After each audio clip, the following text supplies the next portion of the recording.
Oil prices rising this morning while gold retreats after news the U.S. and China have reached a temporary deal to remove reciprocal tariffs for 90 days while negotiations continue. Joining me now, Jeff Mayberry, DoubleLine Portfolio Manager, Strategic Commodity Strategist. Really appreciate you joining us this morning, Jeff. We are still below profitability levels for U.S. shale oil producers. Where do we go from here on oil prices?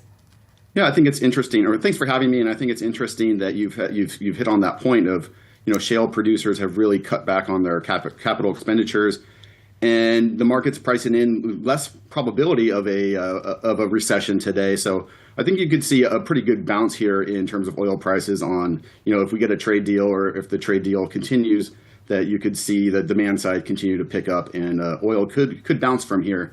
Probably doesn't get to a 70 handle or so, but really could see it in that kind of mid to high 60s. What's next for gold? Is that rally overdone at this point? Well, it's interesting. Gold has been a lot of central bank buying, but you really haven't seen too much retail buying in the gold market yet. And so to the extent that people get a little bit more scared of a recession, to the extent that they get a little bit more worried, you could see some more retail buying in gold. Like the retail ETF shares are below where they were 2022 and well below where they were in 2020. So I think that you could see a slight pause here in gold prices.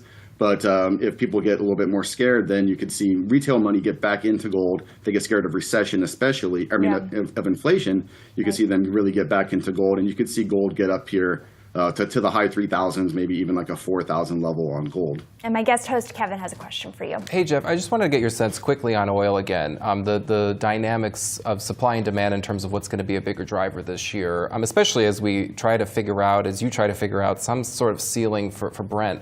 How are you thinking about maybe supply dynamics being a little bit of a stronger force than demand at this point? Right. I mean, you did see the OPEC Plus come in. They raise their production, or they reduce their cuts to production.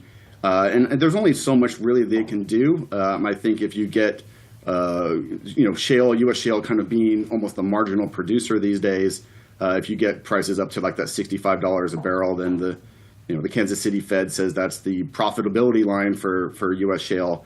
And so I think you could see some more, more production there at a U.S. shale. So that kind of puts that's why I kind of say kind of high 60s as the ceiling, because I think U.S. production will continue, or the supply will increase if we get above that $65 level from that WTI. So, Brent's at 65, so call Brent like 70 at that point.